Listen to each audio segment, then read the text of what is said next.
இருக்கு என்று நம்ம வேதத்துல வாசிக்கிறோம். இப்போ என்ன பண்ணோம், அநேகர் வந்து வேகமாக போய் பெட்ரோலை வாங்கியிருப்போம், கேஸை வாங்கி நிரப்போம், இப்படியா நம்ம காணப்பட்டோம். ஆனாலும் கூட கர்த்தர் என்ன சொல்றாரு, எல்லாவற்றையும் அவர் நம்பி இருக்கும்போது நமக்கு என்ன பண்றாரு, நமக்கு திடமனதா இருக்கிற நம்ம திடமனதை கர்த்தரை நம்பி இருந்தாலும் அந்த திடமனதை நமக்கு வரும். நம்ம எதை குறித்து நம்ம பயப்படக்கூடாது, எல்லாவற்றையும் கர்த்தர் செய்வார் என்று நம்ம ஒரு நிமிஷம் நம்ம இந்த ஜெப குறிப்புக்காக இந்த ஈரான் பகுதியில் நடக்கிற போர் வந்து நிற்கணும். சீக்கிரத்துல எல்லாம் வந்து இந்த கேஸு பெட்ரோல் இதெல்லாம் வந்து எந்த தடை இருக்கக்கூடாது. இந்த நிமித்தமாக மக்கள் ரொம்ப பீதி அடைச்சு காணப்படுறாங்க. இதெல்லாம் தவிர்த்து போடணும். ஆண்டவர் சீக்கிரத்துல ஒரு சுகவாழ்வு வரணும் நம்ம தேசத்துல. எல்லாவற்றையும் கர்த்தர் மாற்றக்கூடிய வல்லமை அவருக்கு உண்டு. இந்த காரியத்துக்காக யாரும் பண்ணுவோம். எல்லாரும் சோத்திரம் பண்ணுவோம். சொல்லப்பட்ட ஜெபங்களுக்காக சமூகத்தை நோக்கி பார்க்கிறார்களே, நாடுகளிலே அதுக்கு போர் மேகம்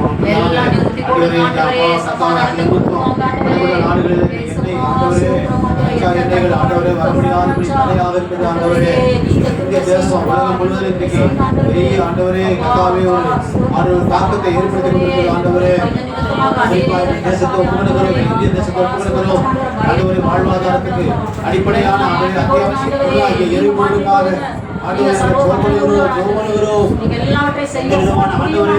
அப்பா திரும்ப தேசத்தை ஆண்டவர் தேசத்திலே ஜனங்கள் ஆண்டவரை பரிதவிக்க கூடாது, அலங்கரிக்க கூடாது. ஆண்டவரே தேசத்திலே ஆண்டவரை கர்த்தர் ஆசீர்வதிக்கிறாக. எண்ணெய் வளங்கள் ஆண்டவரே துரிதமாய் வந்து சேர உதவி செய்கிறாக. எல்லா யுத்தங்களை ஓய பண்ணுங்க ஆண்டவரே, யுத்தங்களை ஓய பண்ணுகிற தேவனே செய்யறாங்க ஜெபம் பண்ணுகிறோம். ஆண்டவரே சமுத்திர இஸ்ரேலுக்காக அமெரிக்காவுக்காக ஜெபம் பண்ணுகிறோம். நாடுகளில் இன்றைக்கு ஏற்பட்டு கொண்டிருக்கிற எல்லா ஆண்டவரே கர்த்தாவே ஸ்தோத்திரம். ஒரு பக்கத்து ஆண்டவரே வடகொரியா ஆண்டவரே சோதனை நடத்தி ஆண்டவரே அங்கு ஆண்டவரே போர் மேகம் சூழ்ந்து கொண்டிருக்கிறது. ஆண்டவரே கர்த்தாவே ஒப்புக்கொடுக்கிறோம். வடகொரியா ஒப்புக்கொடுக்கிறோம், ஜப்பான் சீனாவை ஒப்புக்கொடுக்கிறோம்.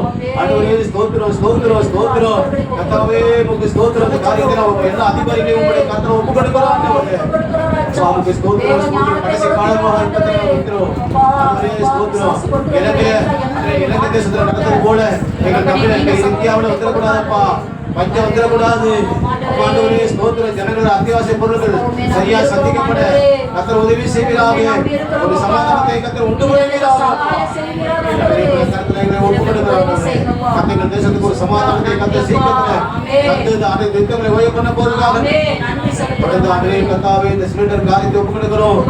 பெட்ரோல் டீசல் எரிபொருள் எல்லா கச்சா எண்ணெய் தடை இல்லாமல் வந்து சேர இயல்பான வாழ்க்கை இயல்பான சூழ்நிலைகள் உண்டாகத்தக்கதாக கர்த்தர் கிருபை செய்ய வேண்டும் என்று சொல்லி ஜெபம் பண்ணுகிறோம். இதுக்கு வேண்டிய ஆளுநர் தேசத்திற்கு ஞானத்தை தாங்கப்பா, நல்ல ஞானத்தை தாங்க ஆண்டவரே. ஸ்தோத்திரம் ஸ்தோத்திரம் ஸ்தோத்திரம். அதை வெளியுறவு அமைச்சர்களை ஒப்புக்கொடுக்கிறோம். வெளியுறவு துறையில கர்த்தாவே சரியாய் டீல் பண்ண உதவி செய்கிறோம். கர்த்தர் அப்படியே செய்வதற்காக நன்றி. பரசுத்த நாமத்தை மகிமைப்படுத்தும் இயேசு கிறிஸ்துவின் நாமத்தில் ஜெபம் பண்ணுகிறோம் நல்ல பிதாவே. ஆமென் ஆமென். கர்த்தர் நம்ம ஜெபத்தை கர்த்தர் ஸ்தோத்திரம் பண்ணுமா.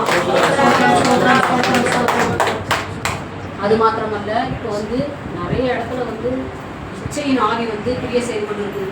சின்ன பிள்ளைங்க கூட பார்க்க மாட்டேங்கிறாங்க, வயதானவர்கள் கூட பார்க்க மாட்டேங்கிறாங்க. இந்த இச்சைகள் இந்த காம விவகாரங்களுக்கெல்லாம் விலக்கி இந்த பிசாசு கொண்டு வருகிற காரியங்கள் எல்லாவற்றையும் கர்த்தர் தாமே மாற்றும்படியாக சொல்லிக்கிறோம். கொண்டு வர எந்த காரியமும் எல்லாவற்றையும் அபத்தமாக்கி போகிறோம்.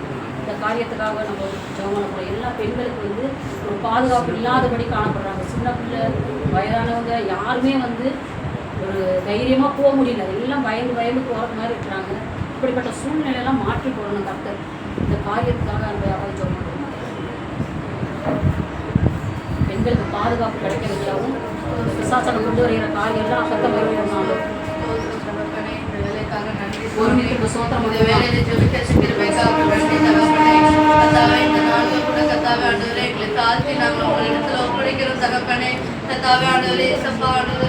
ஒவ்வொரு பெண்களுக்காக நாங்கள் வருகிறோம் ஆண்டவரே. சிறு பிள்ளைகளுக்காக வருகிறோம் ஆண்டவரே. கர்த்தாவே ஆண்டவரே, வயது வந்த பிள்ளைகளுக்காக வருகிறோம் தகப்பனே. படிக்கிற பிள்ளைகளுக்காக வருகிறோம், வேலை செய்கிற பிள்ளைகளுக்காக வருகிறோம் ஆண்டவரே. திருமணமான பிள்ளைகளுக்காக வருகிறோம் தகப்பனே. வயதானவர்களுக்காக வருகிறோம் தகப்பனே. கர்த்தாவே, எங்கள் தேசத்தில் பல கொடுமைகள் நடந்து கொண்டிருக்கிறதப்பா. கர்த்தாவே ஆண்டவரே, பெண் பிள்ளைகளுக்கு எதிராக பல கொடுமைகள் நடக்குது ஆண்டவரே. வெளியில ஒரு குழந்தை விளையாட முடியலப்பா, படிக்க போக முடியல தகப்பனே, வேலைக்கு போக முடியல சுவாமி, வீட்டுல கூட இருக்க முடியல தகப்பனே. கர்த்தாவே ஆண்டவரே, எவ்வளவு கொடுமைகள் நடக்குதுப்பா. கர்த்தாவே ஆண்டவரே, பெண்களுக்காக நீர் மனம் இறங்குங்க தகப்பனே.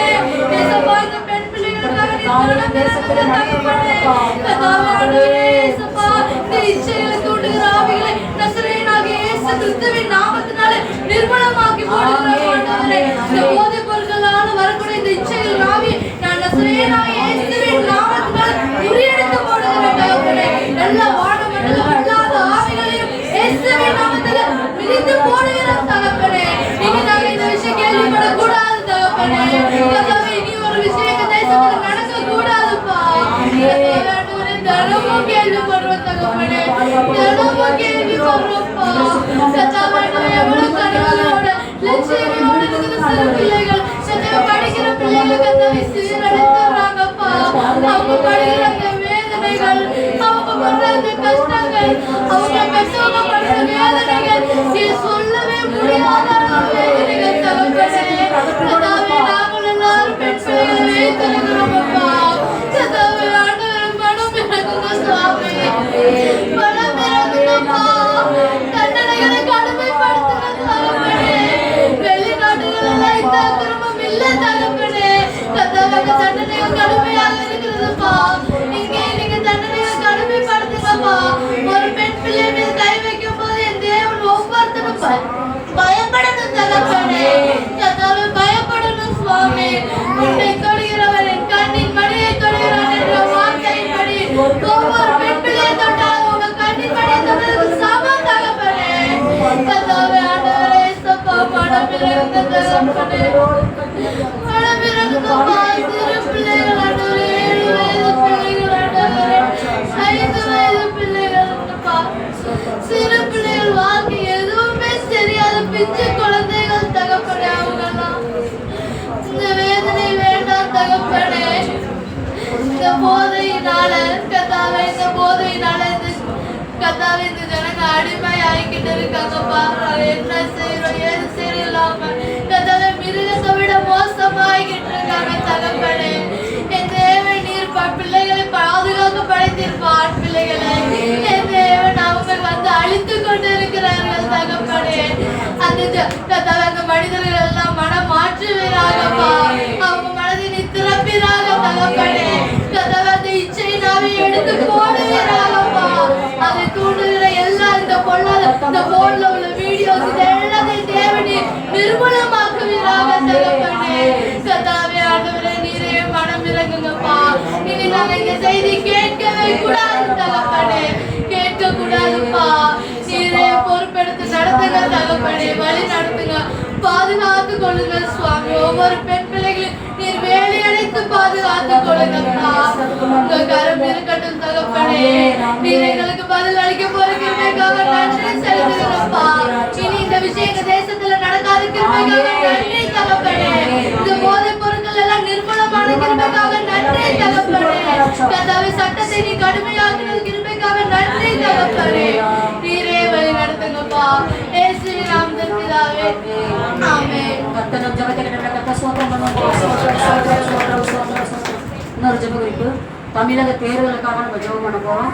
தேதி வந்து அறிவிக்க போறாங்க. நல்ல தலைவரை கர்த்தர் தேர்ந்தெடுக்கணும்.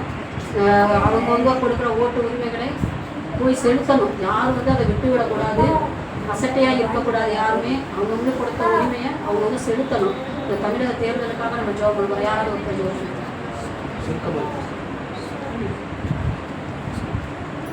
சோதரிக்கிறோம். ஆண்டவரே, துதிக்கிறோம். ராஜா தகப்பனே, நன்றியோடு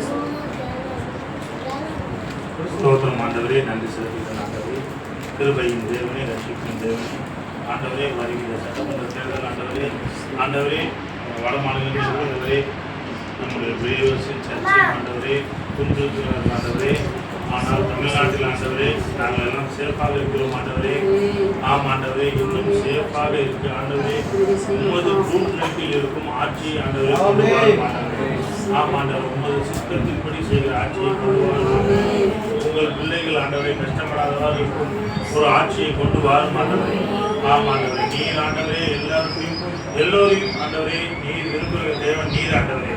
ஆனால் இங்கு இருக்கிறவர்கள் பல பேர் ஆண்டவரே நமக்கு எதிராக இருக்கிறார்கள் ஆண்டவரே. அவர்களையும் ஆசீர்வதியும் ஆண்டவரே.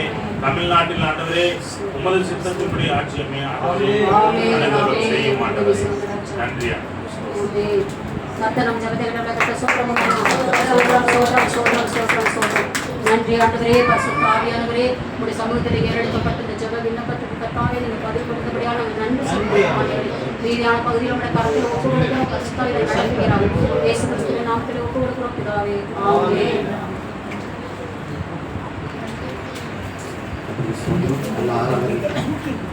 தேவர் மகிமைப்பட்டார். அடுத்த பகுதி கருத்து சொல்லும். சங்கீத பகுதி வாசிக்க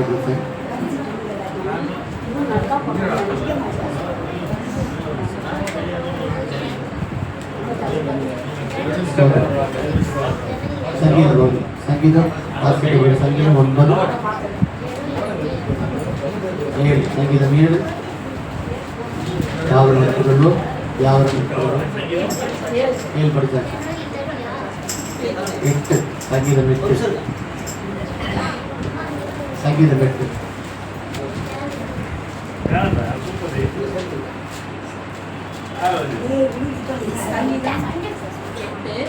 நீங்கள் ஆண்டவராகிய கர்த்தாவே, உம்முடைய நாமம் பூமி எங்கும் எவ்வளவு மேன்மையுள்ளதா இருக்கிறது. உம்முடைய மகத்துவத்தை வானங்களுக்கு மேலாக வைத்தீர்.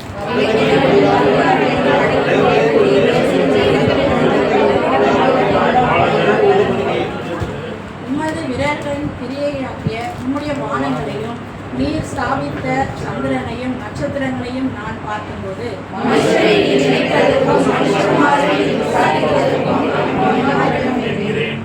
நீர் அவனை தேவதூதரிலும் சற்று சிறியவனாக்கினீர். மகிமையினாலும் கனத்தினாலும் அவனை முடிசூட்டினீர்.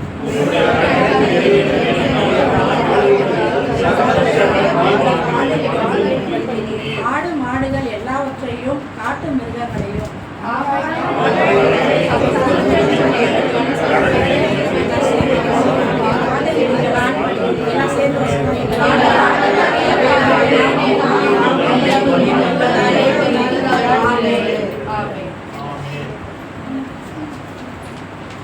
யாவரும் மாற்றிக்கொள்வோம். காணிக்கை பகுதி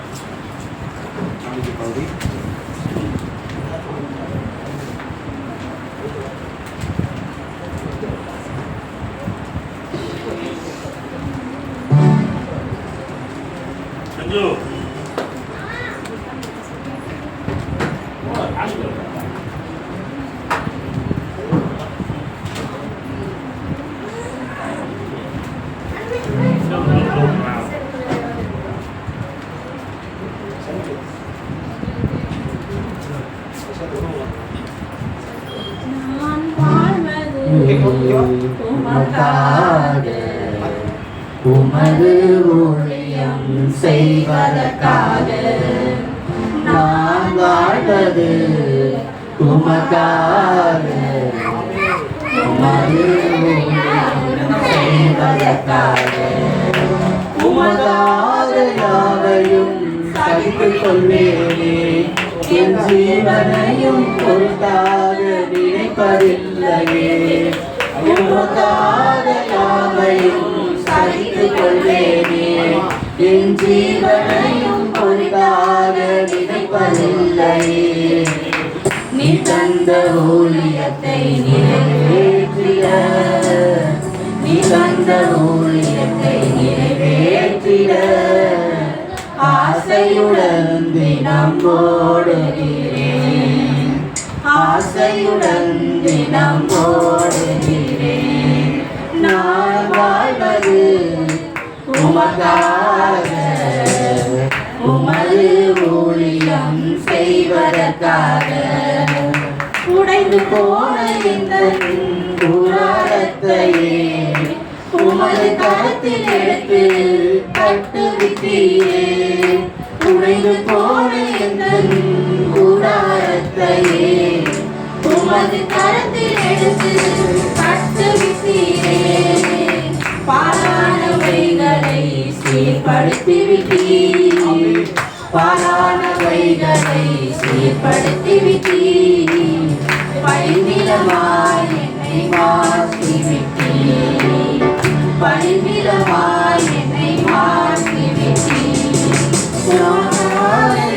யாவையும் சகித்துக் கொள்வேனே. என் ஜீவனையும் பொருட்டாக நினைப்பதில்லையே. உமக்காக யாவையும் சகித்துக் கொள்வேனே. என் ஜீவனையும் பொருட்டாக நினைப்பதில்லையே. நீ தந்த ஊழியத்தை நிறைவேற்றிட, நீ தந்த ஊழியத்தை நிறைவேற்றிட ஆசையுடன் தினம் ஓடுகிறேன். ஆசையுடன் தினம் ஓடுகிறேன். நான் வாழ்வது உமக்காக, உமது ஊழியம் செய்வதற்காக. நான் வாழ்வது உமக்காக, உமது ஊழியம் செய்வதற்காக.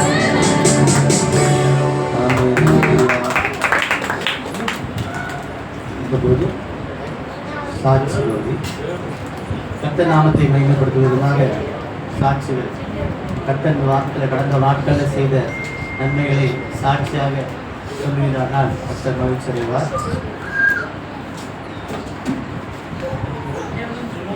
கர்த்தர் செய்த நன்மைகளை சாட்சியாக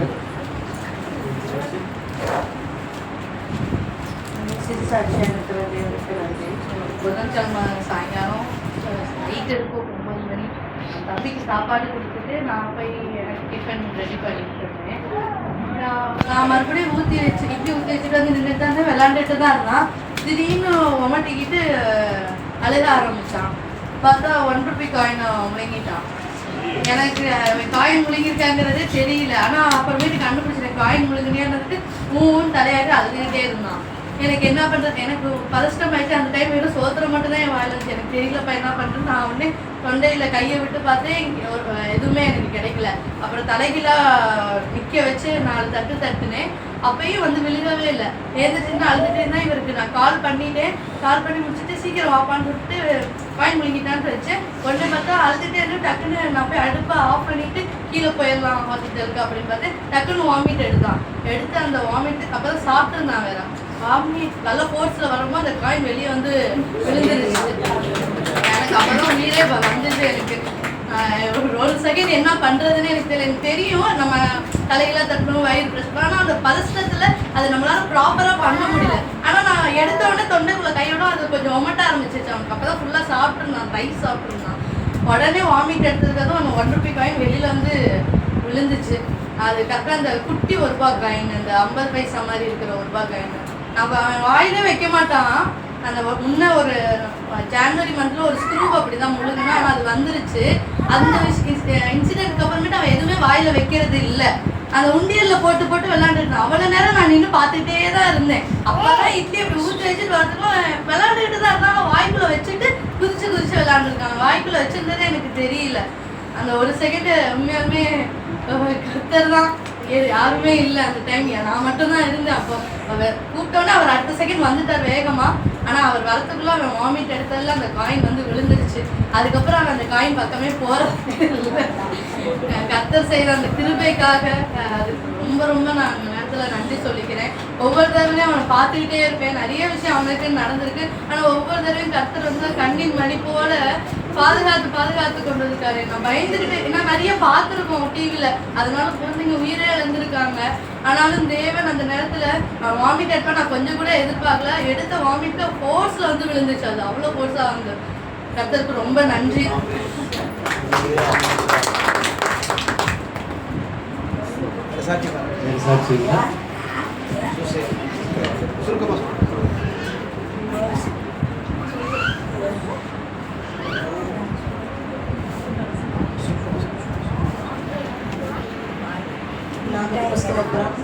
நான் வந்து போன வாரம் எங்கள் பொண்ணு வீட்டுக்கு போயிருந்தேன். எங்கள் சித்தி பையன் இறந்ததுனால உடனே பார்க்கணும் அப்படின்ட்டு நாங்கள் வந்து போயிருந்தோம் ஊருக்கு. அது ஏசி கோச்சில் வந்து ட்ரெயினில் டிக்கெட் கிடச்சிது, அதனால போயிருந்தோம். போனோடனே சளி அதிகமாகிடுச்சு. எங்கள் பொண்ணு இருந்துட்டு அங்கே போயிட்டு வீட்டுக்கு வந்துட்டோம். பொண்ணு வீட்டுக்கு வந்து அங்கே படுத்துருந்தா காலையில் ஒரே மூச்சு திணறல் மாதிரி சளி நெஞ்சுக்கும் இதுக்கும் இழுத்துட்டே இருக்குது. எங்கள் பொண்ணு பார்த்துட்டு என்னம்மா இப்படி இருக்கீங்க, நாங்கள் உடனே ஆஸ்பத்திரிக்கு போகலாம் அப்படின்னு உடனே ஆட்டோ பிடிச்சி ஆஸ்பத்திரி கூட்டு போச்சு. அங்கே போய் அவங்க டெஸ்ட் பண்ணாங்க. எல்லாமே டெஸ்ட் பண்ணி எடுத்ததுல ஃபஸ்ட்டு ப்ரெஷர் செக் பண்ணாங்க. ப்ரெஷர் செக் பண்ணும்போது 250க்கு மேலே இருந்துச்சு. இன்னும் இப்படி இருக்குது, ரொம்ப கையில் இருக்குது, எதனால இப்படி இருந்துச்சு அப்படின்னு. அப்புறம் சளி அதிகமாக இருக்கிறதுனால ரொம்ப அப்படி இருக்குமா இருக்கும் அப்படின்ட்டு உடனே சளிக்கு வந்து ஒரு வாரம் இதில் ஆவி பிடிக்க சொன்னாங்க. ஒரு வாரம் போய் டெய்லி ஆவி பிடிச்சிட்டு வந்தேன். ஆவி பிடிச்சிட்டு வந்து மறுபடியும் அது வந்து சளி சரியாயிட்டு, ஆனால் ப்ரெஷர் குறையலை. அப்புறம் அங்கேயே டாக்டர்கிட்ட, பெரிய டாக்டர்கிட்ட தான் பார்க்கணும் அப்படின்னு பெரிய டாக்டர்கிட்ட கூட்டிகிட்டு போச்சு. அங்கே போய் பார்த்தாக்க அவர் வந்து மாத்திரை எழுதி கொடுத்தாரு. நான் சொன்னேன், இப்படி ஹோமியோபதியில் தான் மாத்திரை சாப்பிட்டுட்டு இருக்கேன், நான் இது நாள் வரைக்கும் மெடிக்கல் மருந்துலாம் எடுக்கலை அப்படின்னு சொன்னேன். அதனால சரிம்மா அப்படின்ட்டு அவர் மாத்திரை எழுதி கொடுத்தாரு. நீங்கள் ஹோமியோவையும் சாப்பிடுங்க, இதையும் சாப்பிடுங்க அப்படின்னு சொல்லி கொடுத்தாங்க. ஆனால் ரெண்டுமே சாப்பிட்டதில் எனக்கு 10 பாயிண்ட் தான் குறைஞ்சிது. அப்புறமேல அங்கேருந்து சரிம்மா நீங்கள் ஊரில் போய் பார்த்துக்கிடுங்க, வந்து 1 மாதம் ஆச்சுல்ல அப்படின்ட்டு என்னை ஊருக்கு ஊருக்கு அனுப்பி வச்சிட்டாங்க. அப்புறம் இங்கே வந்து நாங்கள் சும்மா ப்ரெஷர் செக் பண்ணிட்டு வருவோம் அப்படின்னு சொல்லிட்டு இங்கே பக்கத்தில் தெரிஞ்ச பொண்ணு ஆஸ்பத்திரி வச்சுருக்காங்க. அவங்க டாக்டர்கிட்ட கொண்டு போய் காமிச்சோம். அந்த பொண்ணு வந்து ப்ரெஷர் செக் பண்ணிவிட்டு என்ன நம்பரே எடுக்கவே மாட்டேங்குது, நம்பர் ஓடவே மாட்டேங்குது, ரொம்ப கையில் போயிட்டுருக்கு, என்ன இப்படி அப்படின்ட்டு அந்த பொண்ணு இருந்துட்டு நீங்கள் உடனே டாக்டரை பாருங்க, இது எங்களால் ஒன்றும் பண்ண முடியாது அப்படின்ட்டு அந்த பொண்ணு சொல்லிடுச்சு. அப்புறமேலும் போய் டாக்டரை பார்த்து அவர் அப்பாயின்மெண்ட் வாங்கி அவர்கிட்ட காமிச்சோம். அவர்கிட்ட காமிச்சதில் அவர் மாத்திரை எழுதி கொடுத்தாரு. நான் 1 வாரத்துக்கு மாத்திரை தரேம்மா, சரியாயிடும் அப்படின்னு சொன்னார். அதனால் சரிட்டு 1 வாரத்துக்கு மாத்திரை வாங்கிட்டு சளிக்கு எல்லாமே பார்த்தாங்க. சளி இருக்கான்னு எல்லாரும் செக் பண்ணி பார்த்துட்டு சளி மட்டும் லைட்டாக பேக்கில் இருக்குது அப்படின்ட்டு அதுக்கு மருந்து கொடுத்தாரு. இப்போ அந்த சளியெல்லாம் குறைஞ்சிருச்சு. இருமல் ஏதாவது இருக்கா அப்படின்னு கேட்டாரு. எல்லாமே இருக்குதுங்க அப்படின்னு சொன்னேன். என்னால் பேசக்கூட முடியல அப்படின்னு சொன்னேன். அதனால் அவர் வந்து ப்ரெஷர் செக் பண்ணிவிட்டு ரொம்ப கையில் போயிட்டு இருக்குது, அதனால் நான் வந்து ப்ரெஷர் இப்போ மருந்து தரேன், மாத்திரை தரேன் அப்படின்ட்டு ஒரு மாத்திரை எழுதி கொடுத்தாரு. 3 நாள் தான் மாத்திரை போட்டேன். அவங்க வந்து அப்பா வந்து ஒரு மிஷின் ஒன்று வாங்கினாங்க, ப்ரெஷர் மிஷின் ஒன்று நேற்றுக்கு வாங்கினாங்க. முந்தானத்து வாங்கினாங்க. வாங்கிட்டு அதில் பார்த்ததுக்கு 178 தான் இருந்துச்சு. இப்போ ப்ரெஷர் குறைஞ்சிருச்சு, 178க்கு வந்துச்சு. 2 நாள் தான் மாத்திரை போட்டேன், 178க்கு வந்துடுச்சு. அதனால் எனக்கு கொஞ்சம் சந்தோஷம். ஆண்டவர் வந்து நம்மளை குணப்படுத்தியிருக்காரு, மேலும் மேலும் நம்மளுக்கு குறைஞ்சிடும். எனக்கு வந்து ஆண்டவர் மேலே ஒரு நம்பிக்கை தான், விசுவாசத்தோடு நீங்கள் சாட்சி சொல்லுங்கன்னு கலிதாசிட்டு சொன்னாங்க. அதனால் நான் போய் சொல்லணும் அப்படின்னு சொல்லிட்டு தான் இன்றைக்கி வந்தேன். அவங்க கூட என்ன சொன்னாங்க, நீ நல்ல குறைஞ்ச பிற்பாடு சொல்லிக்கலாம்ல அப்படின்னாங்க. அதெல்லாம் இல்லை, நான் நீங்கள் சொல்லதான் செய்வேன், நீங்கள் கூட வந்து நின்னீங்கன்னு அவர் வரமாட்டேன். அதுக்கப்புறம் சரிட்டு அப்புறம் இன்றைக்கி காலையிலேயே ஒரு தடவை செக் பண்ணணும். அப்போ அதில் வந்து 173 இருந்துச்சு. இன்னும் 178, 173 சரி குறைஞ்சிக்கிட்டு தான் வருது அப்படின்ட்டு எனக்கு ஒரு மன திருப்தி. சரி நம்ம போவோம் அப்படின்ட்டு ப்ரேயருக்கு போகலாம். கொஞ்சம் நேரம் ஒரு மாதிரி தான் இருந்தேன், அதனால் கொஞ்சம் நேரம் படுத்துருந்தேன். அந்த மாதிரி எழுச்சி தான் போவோம். ஆண்டவர்கிட்ட போனால் தான் நமக்கு சரியாக வரணும். மெதுவாக ஏறி வந்துட்டு ஆண்டவருக்கு கூட ஒரு ஸ்தோத்திரம்.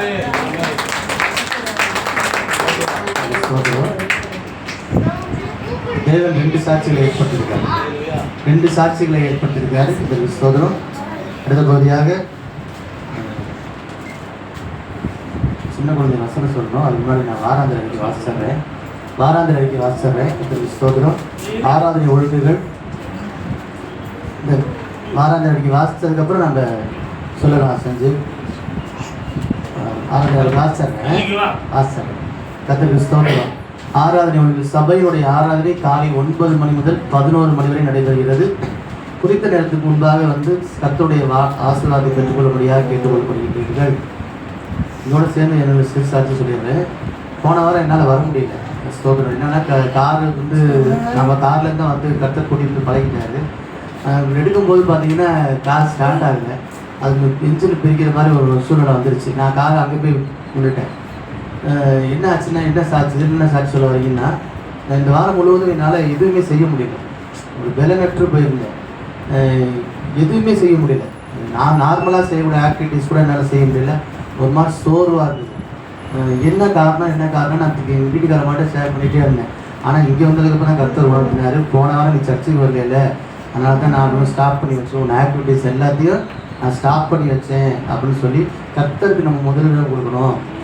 நான் சொன்ன உண்மையுமே தான். எங்கள் வீட்டில் நான் கேட்டுப்பாரு, நான் என்னால் செய்ய முடியல, எந்த ஆக்டிவிட்டியும் என்னால் செய்ய முடியல, சோர்வாகவே இருந்துச்சு. அடுத்து என்ன செய்யணும், அடுத்து நான் ஓடிக்கிட்டே இருப்பேன், 24 நாளும் ஓடிக்கிட்டே இருப்பேன். ஆனால் என்னால் பண்ணவே முடியல. என்னென்ன காரணம்னா சர்ச்சைக்கு வரல, கர்த்தருக்கு முதலிடம் கொடுக்கல.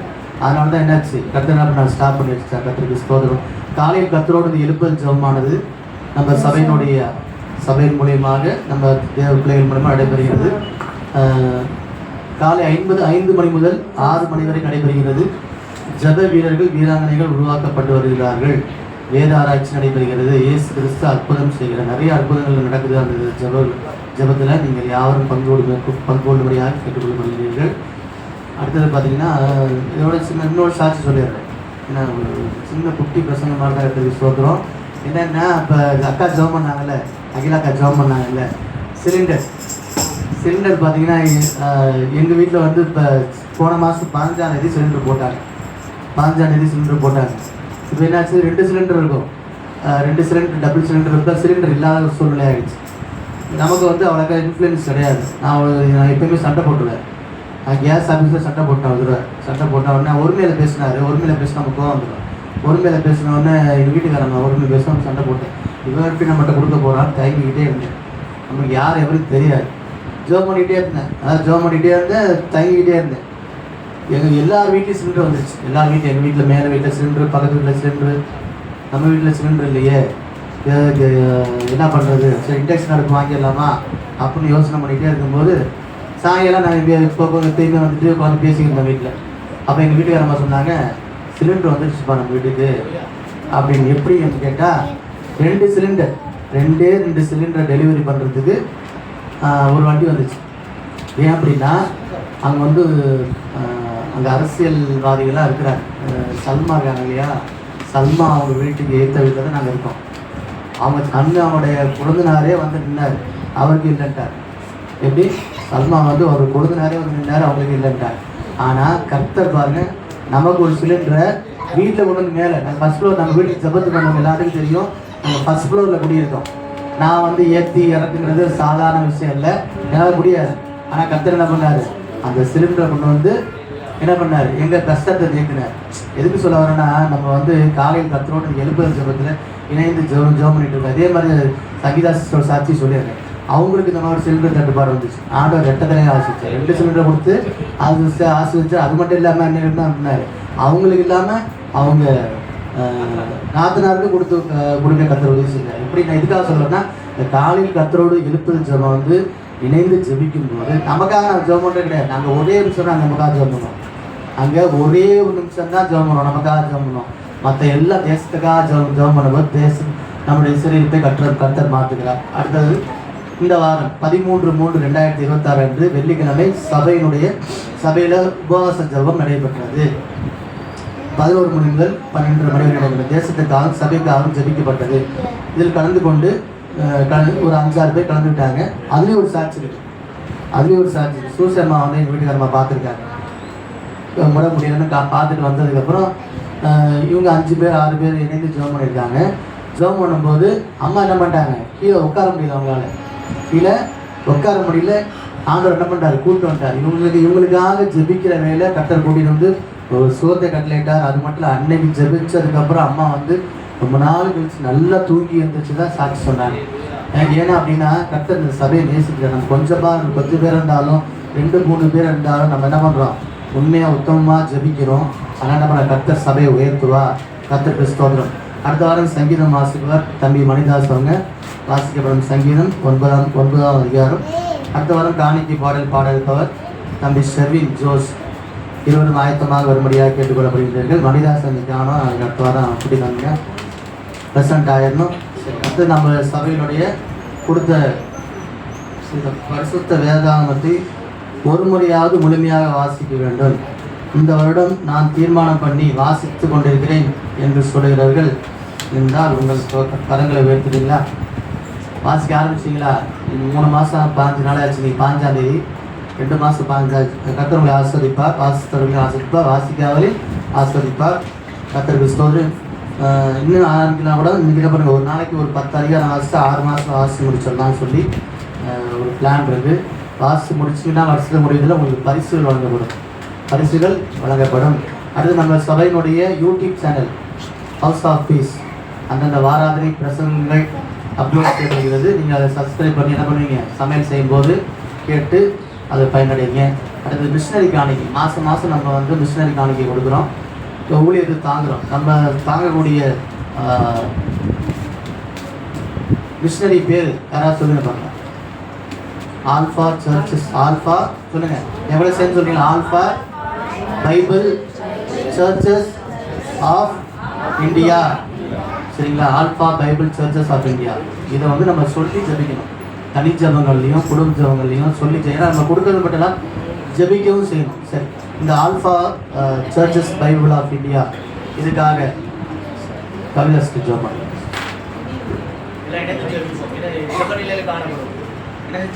ஸ்தோத்திரம் கர்த்தாவே, மென்டோடு சோத்திரிக்கிற தகப்பனே, சர்வ வல்லமையுள்ள பிதாவே, மென்டோடு சோத்திரிக்கிற தகப்பனே.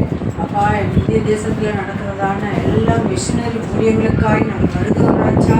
அப்பா, அதில் ஊழியம் செய்கிற ஒவ்வொருவரையும் கர்த்தாவே உடைய கரத்தில் ஒப்பு கொடுக்குறோம் தகப்பனே. அப்பா, விசேஷமானவரே alpha Bible church of India ஆண்டவரே உடைய கரத்தில் நாங்கள் ஒப்பு கொடுக்குறோம் ராஜா. அப்பா, அந்த மிஷினரிகள் ஆண்டவரே செய்கிற காரியங்களில் ஊழியங்களில் தகப்பனே வலுத்து பெருகும்படியாய் அப்பா, அந்த ஜனங்கள் எல்லாம் ஆண்டவரை சத்தியத்துக்குள்ளே பூர்ணப்பட்டு நடக்கும்படியாக நாங்கள் ஜெபிக்கிறோம் ராஜா. அப்பா, அவருடைய கரத்தில் ஒப்பு கொடுக்குறோம் தகப்பனே.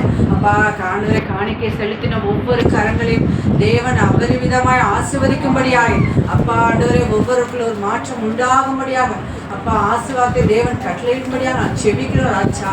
அப்பா ஆண்டவரே உடைய கரத்தில் நாங்கள் ஒப்பு கொடுக்குறோம் தகப்பனே. தொடர்ந்து வழிநடத்தும் ஜீவனுள்ள நல்ல பிதாவே. ஆமென். அடுத்ததாக நம்ம மிஷினரி காணிக்கைகள் கொடுத்தவங்க வந்து நான் அமௌண்ட்டை சொல்லலை, ஸ்தோத்திரம் அமௌண்ட்டை சொல்ல, ஆனால் கொடுத்தவங்களை வந்து நம்ம பேரை சொல்லி அவங்களுக்காக நான் ஜெபிக்கணுன்றதுக்காக நான் அந்த பேரை சொல்கிறேன். மற்றபடி யாரையும் வந்து பிரபலப்படுத்துறதுக்காக இல்லை, மற்றவங்களை உற்சாகப்படுத்தணும் அதுக்காக தான் அந்த பேரை சொல்கிறது. மற்றவங்களை நம்ம உற்சாகப்படுத்துறதுக்காக அந்த பேரை சொல்கிறது. ரேணுகா அம்மா கொடுத்துருக்காங்க, அகிலாக்கா கொடுத்துருக்காங்க, லீலா அம்மா கொடுத்துருக்காங்க, கலீனா கொடுத்துருக்காங்க. பாஸ்டரையா வந்து தன்னுடைய முதல் வார காணிக்கையை கொடுத்துருக்காங்க. முதல் வார காணிக்கை 1430 ரூபா பாஸ்டர் வாங்குவதை சொல்லிக்கிறேன். 1430 ரூபா கர்த்தர் கொடுக்க உதவி செஞ்சார். அது மட்டும் இல்லாமல் தன்னுடைய கரங்கள்லேருந்து ஒரு அமௌண்ட்டை கொடுத்துருக்காரு. மஞ்சள் சிஸ்டர் கொடுத்துருக்காங்க, மோசஸ் கொடுத்துருக்காங்க. மொத்தமாக சேர்த்து நம்ம 4000 ரூபா வந்து அனுப்பிச்சிருக்கோம். நான் குரூப்பில் ஷேர் பண்ணியிருக்கேன். நம்ம குரூப்பில் 4000 ரூபா அவங்களுக்கு அனுப்பிச்சிருக்கேன். அவங்க நமக்காக ஜெபித்து வருகிறாரு, நாமளும் அவங்களுக்காக ஜெபிப்போம். மிச்சம் வந்து 600 ரூபா இருக்குது. 600 ரூபா கணக்கில் இருக்குது. நம்ம அடுத்த மாதம் அதை ஃபாலோ பண்ணுவோம், அதை காணிக்கை கொடுப்போம். சரி, இப்போ இன்னைக்கு காணிக்கை கொடுத்தவங்களுக்காகவும் மிஷினரி காணிக்கைக்காகவும் சகோதரி கீர்த்தி அவங்க ஜெபம் பண்ணுறீங்களா? இன்னைக்கு காணிக்கைக்காகவும் சோதரம் மிஷினரி காணிக்கை கொடுத்தவர்களா கற்று ஆசிரியர்களும் சொல்லிட்டாங்க.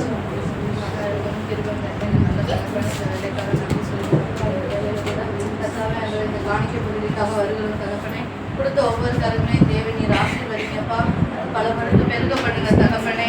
அதாவது நீரே பொறுப்பெடுத்து நடத்துங்கப்பா, அவங்களோட தேவைகள்லாம் சந்திங்க தகப்பனே. அந்த சபை காணிக்கைக்காக சோதரிக்கிறோம். அந்த ஒவ்வொருத்தரையும் கொடுத்த கருங்களை ஆசீர்வதிங்க. அதாவது இந்த மினிஸ்ட்ரி காணிக்கையாக சோதரம் தகப்பனே. அதாவது அந்த குடும்பங்களை ஆசீர்வதிங்க, வழி நடத்துங்க, அவங்க தேவையெல்லாம் சந்திங்க. அவங்க நினைவதற்கும் மெய்வதற்கும் அதிகமாக நீ செய்வீராக தகப்பனே. நீரே பொறுப்பெடுத்து நடத்துங்க, வழி நடத்துங்க. இயேசுவின் நாமத்தில் நல்ல பிதாவே. ஆமென். ஆமென். ஜெபத்தை கேட்டதாக கர்த்தரை ஸ்தோத்திரிக்க மாட்டாங்க. அடுத்ததாக திருமண நாள் காண்பவர்கள் வந்து இந்த வார்த்தையில் 2 பேர் இருக்காங்க. Kavitha sister Amudharaj brother. அவங்களுக்கு வந்து 16 நாளை வந்து திருமண நாள். மஞ்சு சிஸ்டர் அவங்களுக்கு வந்து 18ஆம் தேதி ஸ்தோத்திரம் புதன்கிழமை திருமண நாள். இவங்க 2 பேருக்காக பாஸ்டரையா வந்து ஜெபம் பண்ணி pastor Rajan pastor Felix Rajan வந்து ஜெபம் மாதிரி கேட்டு கவிதா சிஸ்டர் அமர்ராஜ் பிரதருக்காகவும் மஞ்சள் சிஸ்டர் திருமண நாளுக்காகவும் கிருபையுள்ள எங்கள் நல்ல தெய்வமே நமக்கு நன்றி செலுத்துகிறோம். இந்த வாரத்தில் திருமண நாளை கொண்டாடுகிற அந்த குடும்பத்தாருக்காக நாங்கள் செபிக்கிறோம். ஆண்டவரே, கடந்த வருஷம் முழுவதும் நீர் சுகத்தோடு பலத்தோடு கூட நீர் குடும்பமாய் பாதுகாத்த கிருபைக்காய் நன்றி செலுத்துகிறோம்.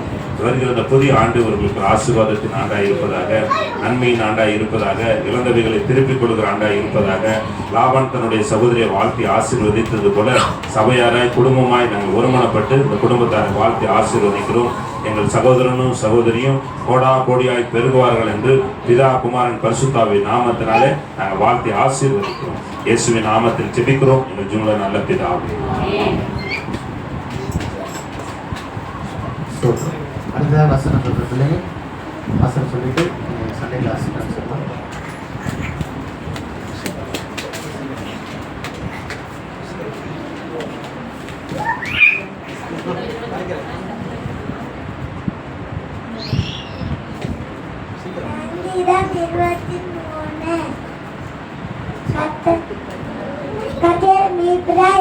நான் சாட்சி அடையேன். அவர் என்னை புல்லுள்ள அடைகளின் மீது அமரை தண்ணீர் ரெண்டை கொண்டு புரியார். அவரே நாத்துமாவை தேற்றி தமிழ் நாமத்தை நிமிடம் நீரில் பதறி என்னை நடத்துகிறார். நான் மரணருளில் பல தாக்கிலை நடந்தாலும் கொல்லாப்புக்கு பயப்படும் தேவரில் என்னோடு கூட இருக்கிறீர். உமது கோலும் உமது தடியும் என்னை தேற்றும்.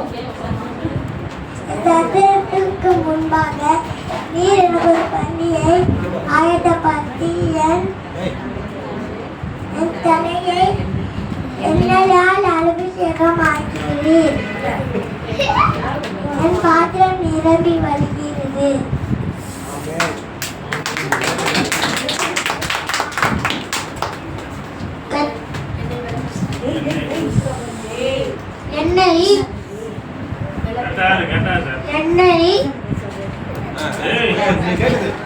என்னை பலப்படுத்துகிற கிறிஸ்துவினாலே எல்லாவற்றையும் செய்ய எனக்கு பலன் உண்டு. பிலிப்பியர் 4:13.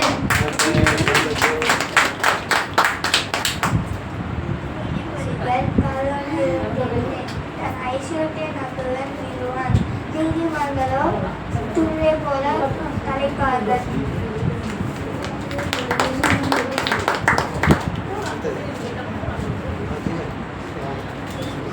Psalms 23:1-7. The Lord is my shepherd, I lack nothing. He makes me lie down in green pastures. He guides me beside quiet waters. He refreshes my soul. He guides me along the right path. For His name's sake, even though I walk through the darkest valley, I will fear no evil. The Lord, you are with me. Your rod and your staff, they comfort me. You prepare a table before me in the presence of my enemies. You anoint my head with oil, my cup overflows. Surely your goodness and love will follow me all the days, and I will dwell in the house of the Lord forever. சங்கீதம் 23. கர்த்தர் மேய்ப்பராக இருக்கிறார், நான் தாழ்ச்சி அடையேன். அவர் என்னை புல்லுள்ள அடையில் வைத்து அமர்ந்த தண்ணீர் என்னை கொண்டு போய் விடுகிறார். அவர் என் ஆத்மாவை தேற்றி தம்முடைய நாமத்தின் நிமித்தம் என்னை நீதியின் பாதைகளில் நடத்துகிறார். நான் மரண இருளின் பள்ளத்தாக்கிலே நடப்பதில் பொருளாதாரப்படுகிறேன். தேவரி என்னோட கூட இருக்கிறீர். உமது கோலும் உமது தடியும் என்னை தேற்றும். என் சத்துக்களுக்கு முன்பாக நீர் எனக்கு ஒரு பந்தியை ஆயத்தப்படுத்தி என் தலையை எண்ணெயால் அபிஷேகம் பண்ணுகிறீர். என் பாத்திரம் நிரம்பி வருகிறது. என் ஜீவனுள்ள நாளெல்லாம் நன்மையும் கிருபையும் என்னை தொடரும். நான் கர்த்தருடைய வீட்டிலேயே நீடித்த நாட்களாய் நிலைத்திருப்பேன்.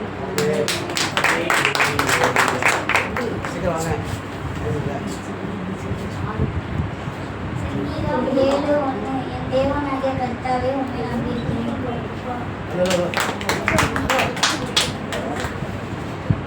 கிறிஸ்துவின் அன்பை விட்டு பிரிப்பவன் யார்?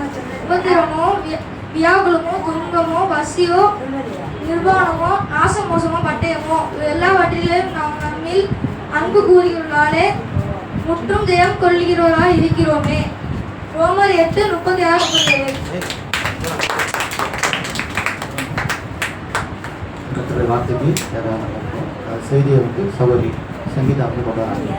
அதை பற்றி வரவேற்பாங்க. சண்டே கிளாஸ் போகிறது போகும். சண்டே கிளாஸ் போகும். அமைதியாக டீச்சர் சொல்கிறேன் கேட்கணும்.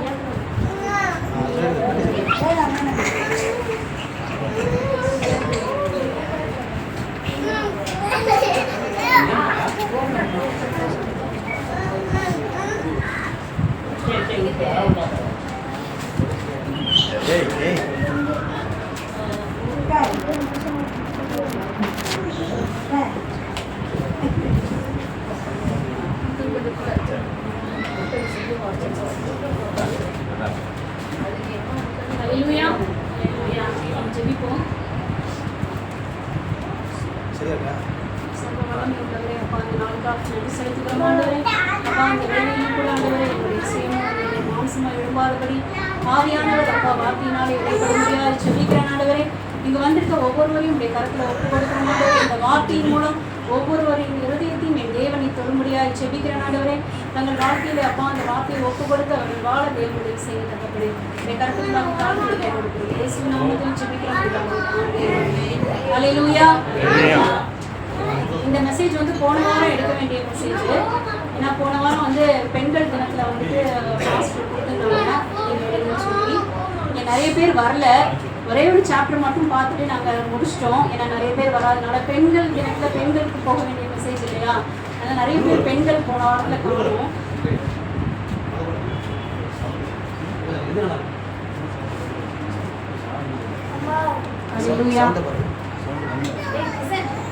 அதனால போன வாரம் ஒரு இதுதான் பார்த்தோம். நம்ம அதை திரும்ப பார்த்துட்டு அடுத்த பாயிண்ட்டுக்குள்ளாக நம்ம கடந்து செல்வோம். போன வாரம் என்ன பார்த்தோம் அப்படின்னா, நம்ம பெண்களாகிய நாம் வந்து எப்பொழுதுமே வந்து உலக கவலைகளையும் மாம்ச சிந்தையிலுமே நம்ம இருக்காம ஆவிக்குரிய சிந்தையையும் நமக்கு தேவன் கொடுக்கும்படியாக தேவனிடத்தில் நம்ம ஜெபிக்கிறவர்களாக இருக்கணும் அப்படின்னு சொல்லி பார்த்தோம். போன வாரம் என்ன பார்த்தோம் அப்படின்னா, மொத்தம் நான் ஒரு 5 பாயிண்ட் எடுத்திருக்கேன். அந்த 5 பாயிண்ட்டுக்கும் ஒவ்வொரு பெண்களையும் தேவன் வந்து வேதத்தில் எப்படி பயன்படுத்தினார், அவர்கள் மூலம் நம்ம கற்றுக்கொள்ள வேண்டிய காரியங்கள் என்னென்ன அப்படின்னு சொல்லி இந்த நாளில் பார்ப்போம். போன வாரம் நம்ம பார்த்த காரியம் வந்து முதலாவது நம்ம ஜெபிக்கிறவர்களாக இருக்கணும். அதற்கு உதாரணமாக நம்ம எஸ்தர் புஸ்தகத்தில் நம்ம வாசித்தோம். எஸ்தர் ராஜாத்தி வந்து யூத காலத்தை சேர்ந்த பெண்ணு. அவங்க பார்த்தீங்க அப்படின்னா அடிமை பெண்ணாக கொண்டு வரப்படுறாங்க. அவங்களுக்கு வந்து தாயோ தகப்பனோ கிடையாது. அவங்க வந்துட்டு முற்றிலுமாக அவங்க அண்ணன் பெரியப்பா பையனால் வளர்க்கப்படுறாங்க. மொர்தெகாய் மூலியமாக வளர்க்கப்படுறாங்க. அவரே வந்து தாயும் தகப்பனா அந்த பொண்ணை வளர்க்குறாரு. வளர்த்து அவர் வந்து எஸ்தருக்கு வந்து எல்லா காரியங்களையும் கற்றுக் கொடுக்குறவராக இருக்கிறாரு. அந்த நேரத்தில் தான் வந்துட்டு அந்த எஸ்தரோட கணவர் வந்து ஆகாஸ்வேரு, அவரோட மனைவி வந்து வஸ்தி. அவங்க என்ன பண்ணுவாங்கன்னா அந்த அவங்க முறையின்படி வந்துட்டு 7 நாட்கள் வந்துட்டு அவங்க விருந்து பண்ணுவாங்க. அந்த இதில் எஸ்தர் ராஜாஸ்தி புத்தகத்தில் பார்த்தோம் அப்படின்னா, எஸ்தர் ராஜாத்தியில் எடுப்போம். நம்ம 4:13 எடுப்போம். நம்ம வாசித்து பார்த்தோம்னா தெரியும். ராஜாவின் அரண்மனை மற்ற யூதர் தப்பக்கூடாதுக்கு நீ அடுத்த வருஷம் நீ இந்த காலத்திலே மௌனமாக இருந்தால் யூதருக்கு சகாயம் ரட்சிப்பும் வேறொரிடத்திலிருந்து எழும்பும். அப்பொழுது நீயும் உன் தகப்பன் குடும்பத்தால் அடைவீர்கள். நீ இப்படிப்பட்ட காலத்துக்கு உதவியாக இருக்கும்படி உனக்கு ராஜ்ய வெறுமை கிடைத்திருக்கலாமே, யாருக்கு தெரியும் என்று சொன்னார்.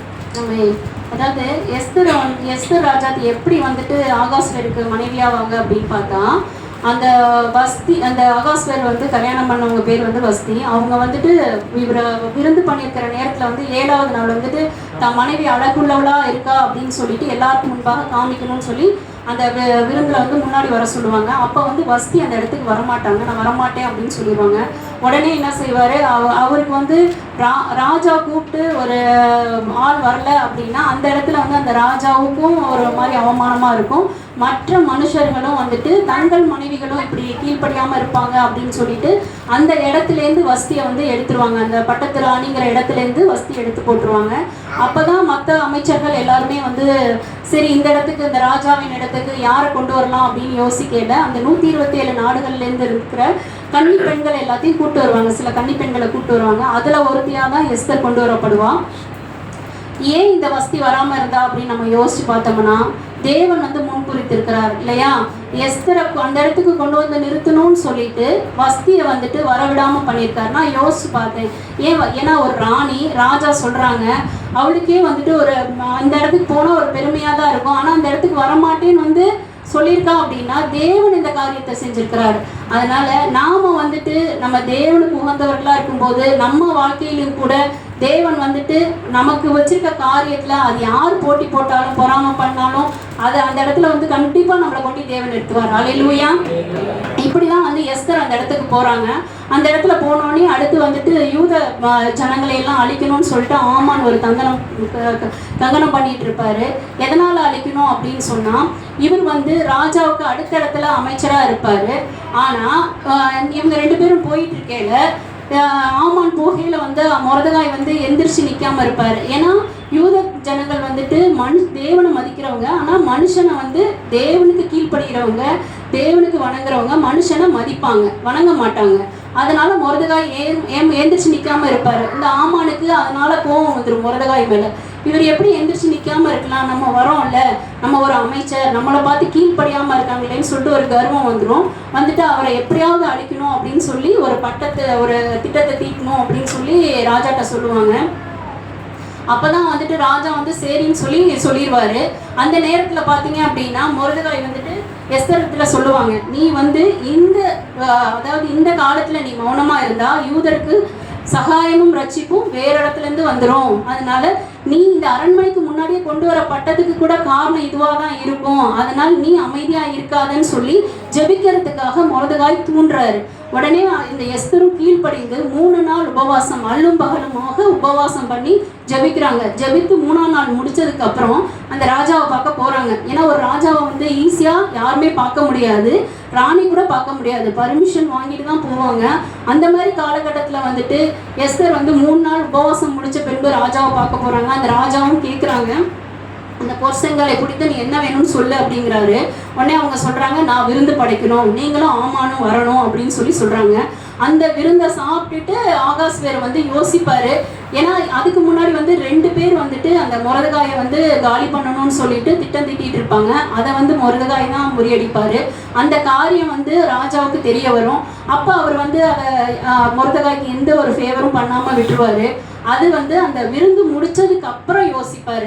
ஏன்னா எடுத்தோடையுமே எனக்கு இப்படி இருக்கு அப்படின்னு சொல்லி அந்த எஸ்தர் சொல்லாம ஞானமா பாருங்களேன், நான் வந்து உங்களுக்கு விருந்து பண்ணணும்னு சொல்லி அந்த விருந்தை சாப்பிட்டு தேவன் நிச்சயமாவே அந்த ராஜாட்ட பேசுவார் அப்படிங்கிற எண்ணத்துல வந்து கூப்பிட்டுருக்காங்க. அதே மாதிரி தேவனும் அந்த ராஜாட்ட பேசினாரு. பேசி மொர்தெகாயை கூப்பிட்டு கேட்குற என்ன எது எப்படி நடந்துச்சு அப்படின்னோடனே அந்த 2 பேர் இப்படி வந்து சதி தீட்டினாங்க அப்படின்னு சொன்னோன்னே அவங்கள வந்து தூக்கி போட்டுருவாங்க.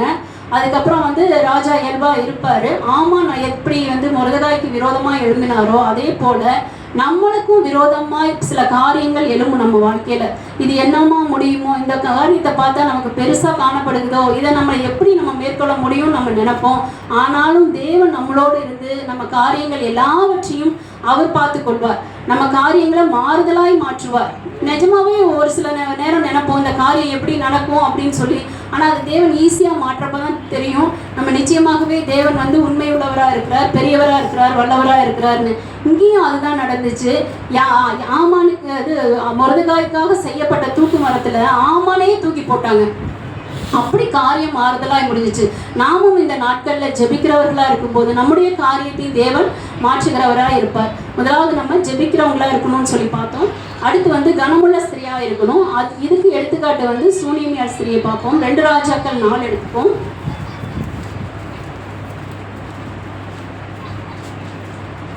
2 ராஜாக்கள் 4:8.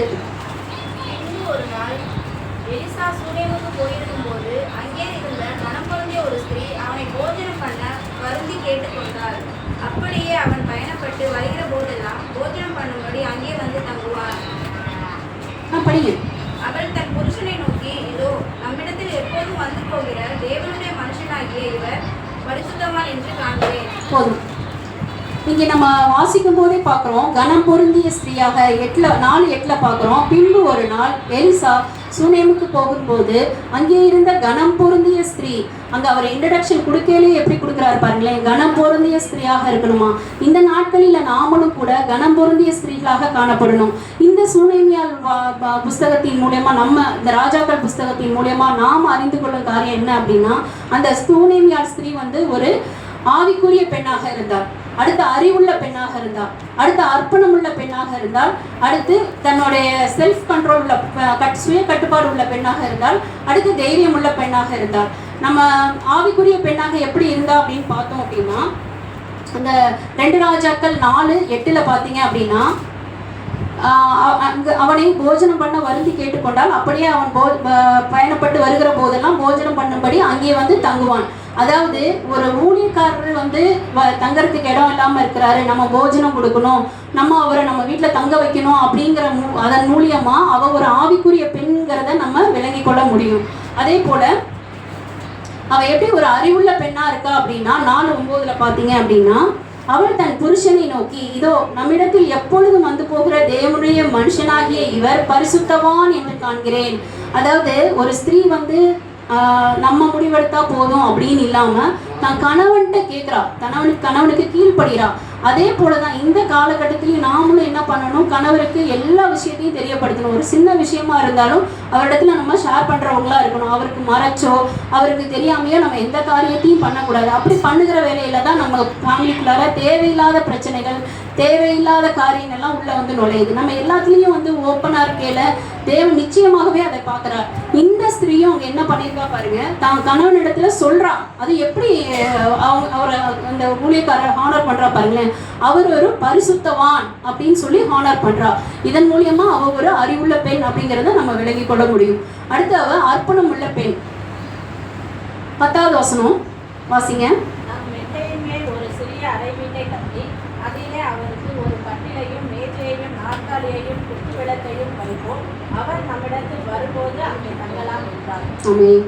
இப்ப நம்ம வீட்டுல கீழே ஒரு வீடு, மேலே ஒரு ரூமோ இல்லை ஏதாவது இருந்தால் நம்ம என்ன பண்ணுவோம், அட்லீஸ்ட் ஒரு ஹால் ஒரு கிச்சன் இருந்தால் கூட நம்ம என்ன பண்ணுவோம், சரி இதை ஒரு வாடகைக்கு கொடுவோம் இல்லை இதை ஒரு லீஸுக்கு கொடுப்போம் அப்படின்னு சொல்லி தான் நம்ம யோசிப்போம். இப்போ நம்மளோட மைண்ட் அப்படி தான் இருக்கும் எல்லாருக்குமே. எனக்குமே அதான் இருக்கும் நிச்சயமாக. வாடகை கூட்டா அந்த வாடகை வந்தால் நமக்கு ஒன்றுக்கு செலவுக்காகுமே அப்படின்னு. ஆனால் அந்த ஸ்திரீயை பாருங்க, ஊழியக்காருக்காக கொடுத்துருக்கா. அப்போ அவள் ஒரு அர்ப்பணம் உள்ள பெண்ணாக காணப்படுகிறாள்.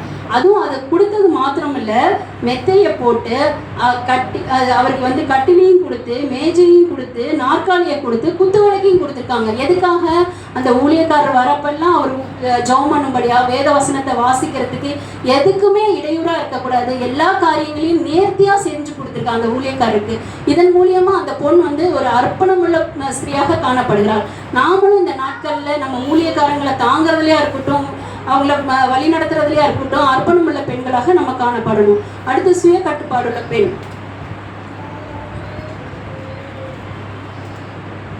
15 வாசிப்போம்.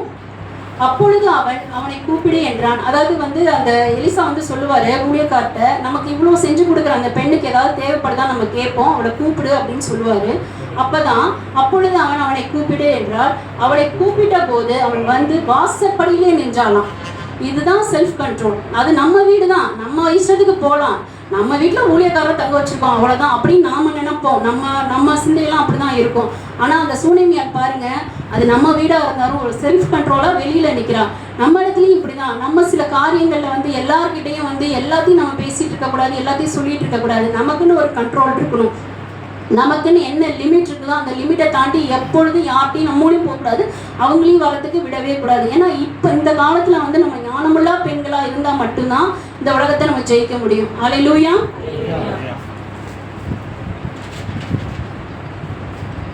அடுத்து வந்து அவள் ஒரு தைரியம் உள்ள பெண். அவளுக்கு வந்து குழந்தை கிடையாது. ஆனாலும் அவள் வந்து என்ன சொல்லுவான்னா, நான் இந்த ஊரில் சுகமாக தான் இருக்கேன், நல்லா தான் இருக்கேன் அப்படின்பா. ஆனால் அவர் ஒரு தீர்க்கதரிசி இல்லையா, அவருக்கு தெரியாதா? அதனால அவர் வந்து உனக்கு ஒரு குழந்தை வரும் அப்படின்பாரு. குழந்தை வரும், அதுவும் பிறந்து வளரும், நல்லபடியாக இருக்கும். ஒரு நாள் வந்து அது அவங்க அப்பா கூட விளையாண்டுட்டு இருக்கையில எனக்கு தலைவலிக்குது அப்படின்னு சொல்லும் அந்த சூனேமியாளோட பையன். அப்போ போய் நீ அம்மாட்ட போ அப்படின்னு சொல்லிடுவாங்க. அவள் அது அம்மா கிட்ட வந்து அம்மா மடியிலேயே படுத்து இறந்து போயிடும். அந்த வேலையிலும் அந்த பொண்ணு வந்து அழுகாம முகத்தை வாடலாக வச்சுக்காம நம்ம தொடர்ந்து வர வசனங்களை படித்து பார்த்தோம்னா நான் சொல்கிறதுலாம் அதில் இருக்கும். ஏன்னா இப்போ நேரம் இல்லாதனால நான் வேகமாக சொல்லிகிட்டே போகிறேன். படித்து பார்த்தோம் அப்படின்னா அந்த குழந்தை வந்து அந்த தாயினோட மடியிலேயே இறந்து போயிடும். இப்போ நம்ம இந்த நேரத்தில் நமக்கு அப்படி நடந்துச்சுன்னா நம்ம என்ன பண்ணுவோம், ஓடு கத்தி ஆர்ப்பாட்டம் பண்ணி கதறி எல்லா காரியங்களையும் பண்ணிகிட்டு இருப்போம். ஆனால் அந்த சூனியமியால் என்ன பண்ணாங்கன்னு பார்த்தீங்கன்னா, அந்த குழந்தையை கொண்டு போய் அந்த எலிசா இருக்கிற கட்டிலின் மேல் கிடத்திட்டு அந்த ஊழியக்காரரை தேடி ஓடுறாங்க. ஓடி போய் சொல்கிறாங்க, இந்த மாதிரி என் பையன் இறந்து போயிட்டான், நீங்கள் வாங்க அப்படின்னு சொல்லி அவங்கள விடாப்படியாக கூட்டிகிட்டு போய் அந்த ஊழியக்காரரும் போய் அந்த குழந்தைய எழுப்புறாரு. எழுப்பி ஜீவனை கொடுக்குறாரு. அவர் கொடுக்கல, தேவன் கொடுக்குறாரு. அந்த எலிசா மூலியமா தேவன் வந்து அந்த குழந்தைய உயிர்ப்பிக்கிறார். ஹல்லேலூயா. அந்த குழந்தையோட லைஃப் முடிஞ்சு போச்சு அப்படிங்கிற நேரத்துல தேவன் மறுபடியும் அந்த குழந்தைக்கு வந்து ஜீவனை கொடுத்து உயிரோடு எழுப்புறார். ஹல்லேலூயா. இந்த சூனியமியால் வாழ்க்கையின் மூலம் நம்ம 5 விஷயங்களை கத்துட்டு இருக்கோம். ஒன்று வந்து நம்ம ஆவிக்குரிய பெண்ணா இருக்கணும், இன்னொரு வந்து அறிவுள்ள பெண்ணா இருக்கணும், அர்ப்பணமுள்ள பெண்களாக நம்ம இருக்கணும், சுய கட்டுப்பாடு உள்ள பெண்ணா இருக்கணும், கடைசியா வந்து நம்ம தைரியமுள்ள பெண்ணா இருக்கணும். எதை கண்டு சோர்ந்து போகாம தைரியத்தோட ஃபேஸ் பண்ற பெண்ணா நம்ம ஒவ்வொருவரும் இருக்கணும். ஹல்லேலூயா. அடுத்து நம்ம ஊழியம் செய்கிறவர்களாக இருக்கணும். நம்ம வந்து இப்போ வந்து நமக்கு சின்ன சின்ன ஊழியங்கள் நம்ம சபையில கொடுக்கலாம். நமக்கு வந்து ஒரு வேத வாசிப்பு கொடுக்கலாம், ஒரு பாடல் பகுதி கொடுக்கலாம். அதெல்லாம் நம்ம வந்து தட்டி கழிக்கக்கூடாது, அதை பொறுப்பாக செய்யணும். நம்ம முன் வரணும், முன் வந்து நம்ம ஊழியம் செய்யணும். ஏன்னா ஒரு சில சபையில் நான் கேள்விப்பட்டிருக்கேன். ஏன்னா எங்கள் காலையில் கத்தரோட ஜெபத்தில் வந்து ஒரு பொண்ணு மெசேஜ் கொடுப்பா, சத்யான்னு சொல்லிட்டு, எங்கள் நிம்மியோட ஏற்படி அவள் வந்து பார்த்தீங்கன்னா நல்ல மெசேஜ் கொடுப்பான். அந்த பொண்ணுகிட்ட கேட்க, நீ சர்ச்சிலலாம் மெசேஜ் கொடுக்குறியா அப்படின்னு. அதெல்லாம் இல்லைக்கா, எங்கள் சர்ச்சில் அதெல்லாம் இடமே கொடுக்க மாட்டாங்க, பாஸ்ட் மட்டும்தான் எடுப்பாங்க அப்படின்னு சொன்னாங்க. ஆனால் நம்ம சபை அப்படி கிடையாது. நம்ம ஊழியக்காரர் வந்து எல்லாரும் எழும்பணும், எல்லாரும் எழுந்து வேலை செய்யணும் அப்படின்னு தான், தேவனுக்காக வேலை செய்யணும், இந்த சபைக்காக எழுப்புதல் உண்டாக எல்லாரும் பயன்படணும்னு நினைக்கிறாரு. நான் பார்த்தீங்கன்னா போன கிறிஸ்மஸ் டைமில் வந்துட்டு நான் சில காம்படிஷன்லாம் நடத்தணும் அப்படின்னு சொல்லி கேட்டேன் பாஸ்டர்கிட்ட. உடனே நீ பண்ணுமா, இப்படிதாம்மா எழும்பணும்னு நான் நினைக்கிறேன், பண்ணுமா அப்படின்னாரு. மற்ற ஊழியக்காரங்களா இருந்தால் நான் பார்த்துக்கிறேன் அப்படின்னு நிச்சயம் சொல்லியிருப்பாங்க. ஆனால் நம்ம சபை போதகர் அப்படி இல்லை, நம்ம எல்லாரும் எழுந்து பிரகாசிக்கணும்னு நினைக்கிறாரு. அதை நம்ம பயன்படுத்திக்கணும். பழைய ஏற்பாட்டு காலத்துல பாத்தீங்க அப்படின்னா நம்ம மோசையை போல, யோசுவாவை போல, தெபோராங்கிற ஸ்திரீயும் வந்துட்டு என்ன செஞ்சாங்க, ஊழியம் செஞ்சாங்க. ஒரு நியாயாதிபதியா இருந்தாங்க, தீர்க்கதரிசியா இருந்தாங்க. அப்படிப்பட்ட காலத்துல, ஏன்னா அந்த காலத்துல பாத்தீங்க அப்படின்னா எந்த ஒரு வாகனமும் கிடையாது, பைக்கோ காரோ இல்லை நம்ம இப்போ புக் பண்ணுறோமே ஆட்டோ, ஷேர் ஆட்டோ, எதுவுமே கிடையாது. இப்போ நமக்கு எல்லா வசதிகளும் இருக்குது. ஏன்னா நம்ம நவீன காலத்தில் வாழ்ந்துட்டு இருக்கோம். அந்த காலத்தில் வாழ்ந்தவங்களுக்கு வந்து வெறும் இது மட்டும்தான், கழுதை மட்டும்தான். மிஞ்சி போனால் அவங்க பணக்காரவங்க வசதியாக இருந்தாங்கன்னா அந்த கழுதையில் ஏறி போகலாம், மற்றபடி வேற எந்த வசதியும் அவங்களுக்கு கிடையாது. ஆனால் அந்த காலகட்டத்திலேயே அவங்களாம் எழுந்து தேவனுக்காக நின்றுருக்காங்க அப்படின்னா நாம இப்போ எல்லாம் நிற்காம இருக்கிறத நாமே நிதானித்து பார்க்கணும் நம்ம. அல்லேலூயா. அதே போல புதிய ஏற்பாட்டு காலத்திலையும் வந்து பெண்கள் வந்து ஊழியம் செஞ்சிருக்காங்க. ரோமர் 16 எடுப்போம். வாசிங்க.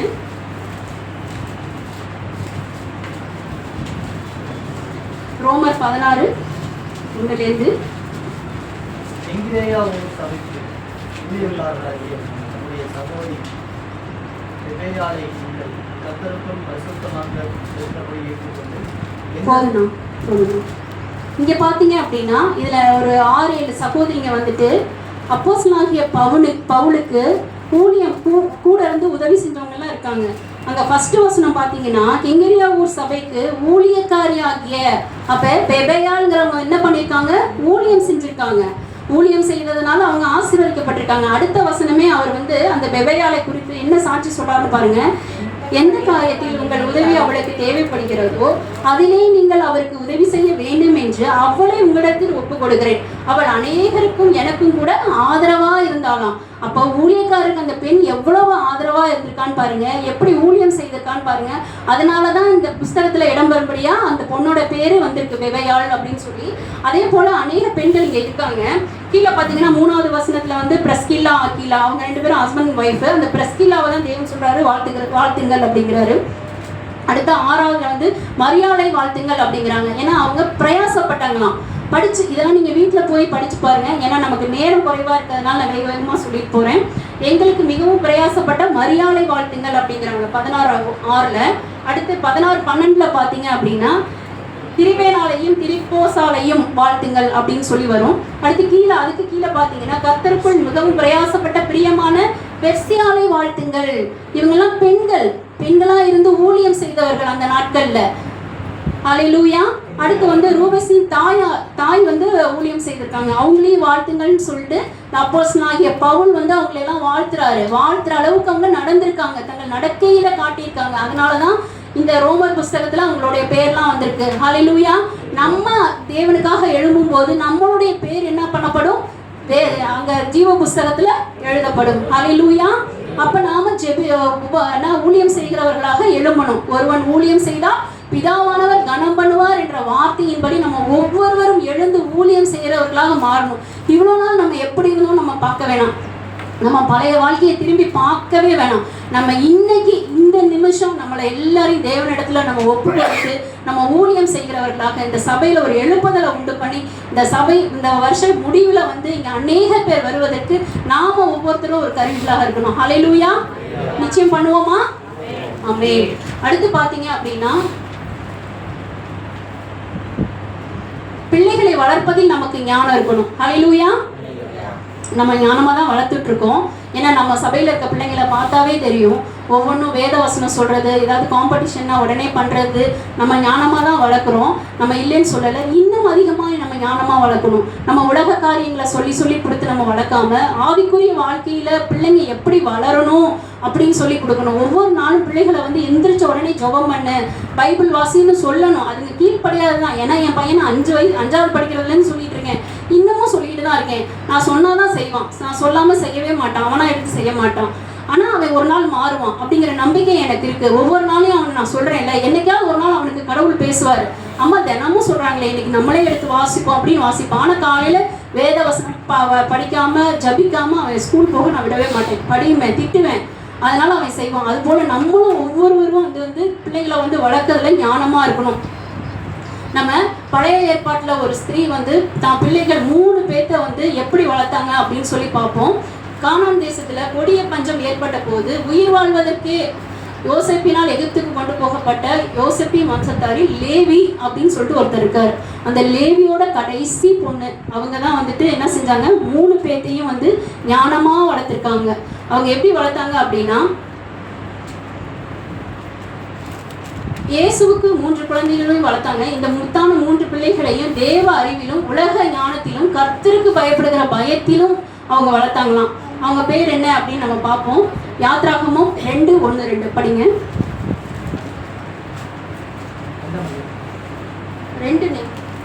2ஆம் அதிகாரம் 1-2. லேவியின் குடும்பத்தாரில் ஒருவர் லேவியின் குமாரத்தின் ஒருத்தியை விவாகம் பண்ணார். அந்த ஸ்திரீ கர்ப்பவதியாகி ஒரு ஆண் பிள்ளையை பெற்று ஒரு அழகுள்ளது என்று கண்டு அதை 3 மாதம் ஒதுக்கி வைத்தார்.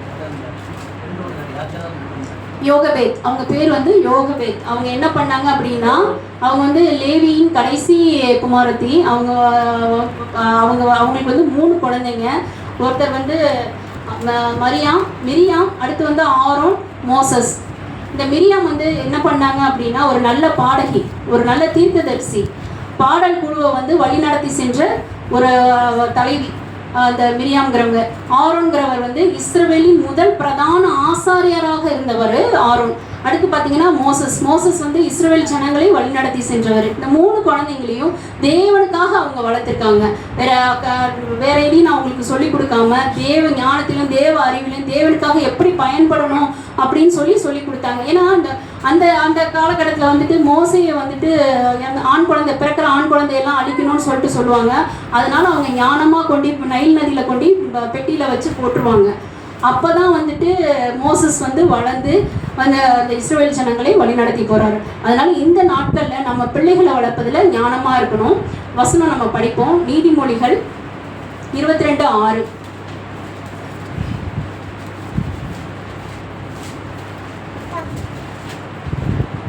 நீதிமொழிகள் 22:6.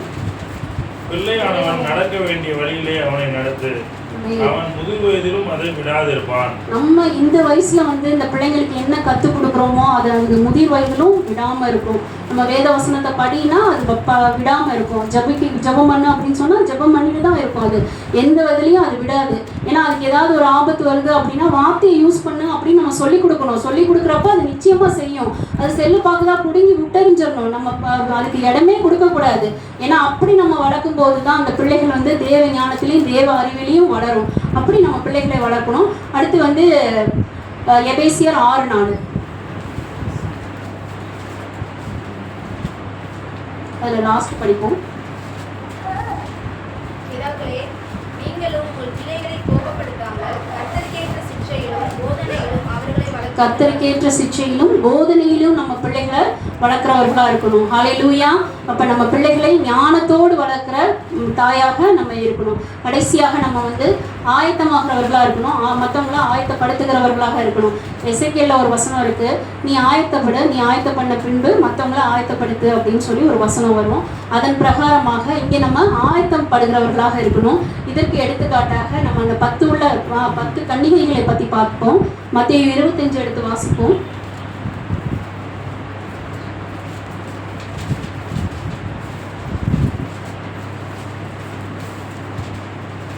அப்பொழுது பரலோக ராஜ்யம் தங்கள் தீவெட்டிகளை பிடித்துக்கொண்டு மலவானுக்கு எதிர்கொண்டு புறப்பட்ட 10 கன்னிகைகளுக்கு ஒப்பாய் இருக்கிறது. அவர்களில் 5 பேர் புத்தி உள்ளவர்களும் 5 பேர் புத்தி இல்லாதவர்களுமா இருந்தார்கள். இங்க என்ன சொல்ல வருது அப்படின்னா 5 பேர் புத்தி உள்ளவங்களா இருக்காங்களாம், 5 பேர் புத்தி இல்லாத ஸ்திரீகளா இருக்காங்களாம். அந்த காலத்துல வந்து யூதர்களின் கலாச்சாரப்படி பார்த்தீங்கன்னா மேரேஜ்லாம் இப்பெல்லாம் மார்னிங்ல நடக்குதுல்ல, அப்பெல்லாம் அந்தி சாய்க்கிற வேலையில தான் வந்துட்டு மேரேஜ் நடக்குமா. அந்த மேரேஜ் நடந்து முடிஞ்ச பின்பு பெண்களோட வீட்டில் வந்து 7 நாள் அந்த திருமண நிகழ்ச்சிகள் நடைபெறுமா. அப்போ அந்த மணவாளனும் மணவாட்டியும் வந்து ரெடியாகி புறப்பட்டு போவாங்களாம். அவங்க போகிறப்ப இந்த ஒரு குழு இருக்குமா, அந்த குழு வந்து என்ன செய்யும், அவங்களை எதிர்கொண்டு போய் தங்களுடைய தீவட்டிகளையும் எண்ணெயும் ஊற்றி அவங்களுக்கு எதிர்கொண்டு போகுமா. அப்படி போகணுங்கிறது அந்த கால ஐதீகம். அதை தான் இங்கே என்ன தேவன் சொல்லியிருக்காரு, அவரோட 2ஆம் வருகைக்கு நம்ம ஆயத்தமுள்ளவர்களாக இருக்கணும்னு சொல்லி நம்மளை பார்த்து அவர் சொல்கிறாரு. அந்த புத்தி உள்ள கன்னிகைகளை போல நாம் இருக்கணும் அப்படின்னு சொல்லி சொல்கிறாரு. நம்ம புத்தி இல்லாத கன்னிகளாக இருந்தாங்கன்னா அங்கே படித்து பார்த்தோம் அப்படின்னா கீழே படித்து பாருங்க 25. அவர்கள் 5 பேர் புத்தி உள்ளவர்களும் 5 பேர் புத்தி இல்லாதவர்களுமா இருந்தார்கள். புத்தி இல்லாதவர்கள் தங்கள் தீவட்டிகளை எடுத்துக்கொண்டு போனார்கள், எண்ணெயையோ கொண்டு போகவில்லையாம். அவங்க எண்ணெயை கூட எடுத்துட்டு போகல, ஆனா அந்த புத்தி உள்ளவர்கள் எண்ணெயும் கூட சேர்த்து எடுத்துட்டு போனாங்க. மணவாளன் வரத்துக்கு தாமதம் ஆச்சு, எல்லாரும் தூங்கிட்டாங்க. திடீர்னு மணவாளன் வருகிறார்னு சொன்னோன்னே டக்குன்னு எந்திரிச்சு அவங்க என்ன பண்ணாங்க, தங்களுடைய தீவட்டிகளில் எண்ணெயை ஊற்றி ரெடி ஆயிட்டாங்க. ஆனால் அந்த எண்ணெய் இல்லாத ஸ்திரீகள் என்ன பண்ணாங்க, அந்த ஸ்திரீகள்கிட்ட போய் கேட்குறாங்க, எங்களுக்கு எண்ணெய் கொடுங்க அப்படின்னு. இல்லை நீங்கள் விற்கிறவர்கிட்ட போய் வாங்கிக்கோங்க அப்படின்னு சொல்கிறாங்க. உடனே இந்த எண்ணெயை வச்சிருந்த ஸ்திரீகள் எல்லாரும் மணவாளனுக்கு எதிர்கொண்டு போய் அவங்க அறைக்குள்ளார போயிடுறாங்க. கதவு அடைக்கப்பட்டது. இந்த காலத்துலையும் அப்படிதான், நாம மௌனமாக இருந்தா, எந்திரிக்காமல் இருந்தா, ஆயத்தம் இல்லாமல் இருந்தால் பரலோக ராஜ்யத்தில் நம்ம பிரவேசிக்கவே முடியாது. தேவன் கதவை அடைத்து விடுவார். நம்ம அதுக்கப்புறம் எது சொன்னாலும் கர்த்தாவே கர்த்தாவே என்று கூப்பிட்டாலும் தேவன் நமக்கு செவி சாய்க்க மாட்டார். ஹல்லேலூயா. ஆமோஸ் 4:12 எடுத்து வாசிப்போம்.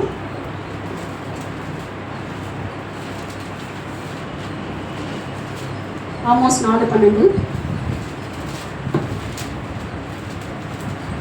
ஆகையால் இஸ்ரவேலை இந்த பிரகாரமாக உனக்கு செய்தேன்.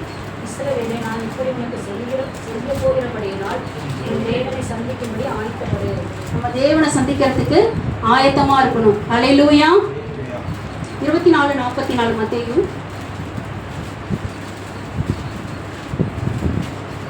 நீங்கள் நினையாத நாளிலே மனுஷகுமாரன் வருவார், ஆதலால் நீங்களும் ஆயத்தமா இருங்கள்.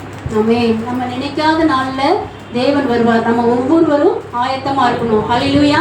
இந்த நாள்ல கூட நம்ம 5 காரியங்களை பார்த்தோம். ஃபர்ஸ்ட் வந்து நம்ம ஜெபிக்கிறவர்களா இருக்கணும் அப்படின்னு பார்த்தோம்.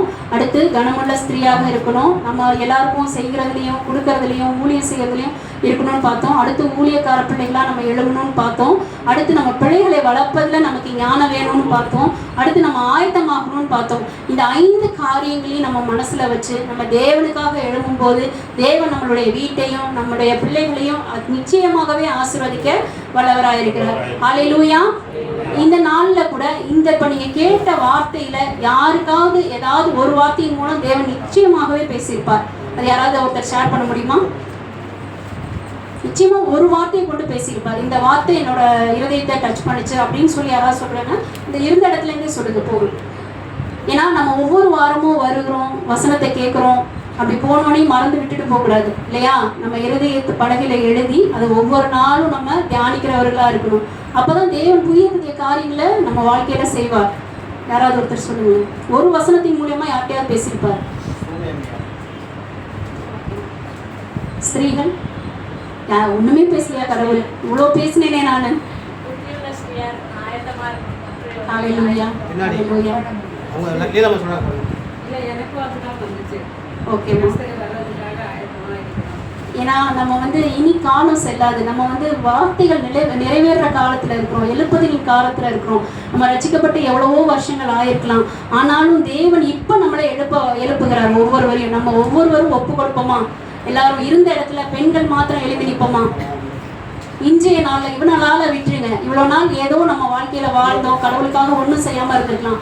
ஆனா இந்த நிமிஷம் பெண்கள் மாத்திரம் நம்ம எழும்பி ஒப்பு கொடுப்போம். ஒரு 2 நிமிஷம் தான். கண்களை மூடி கைகளை உயர்த்துவோம்.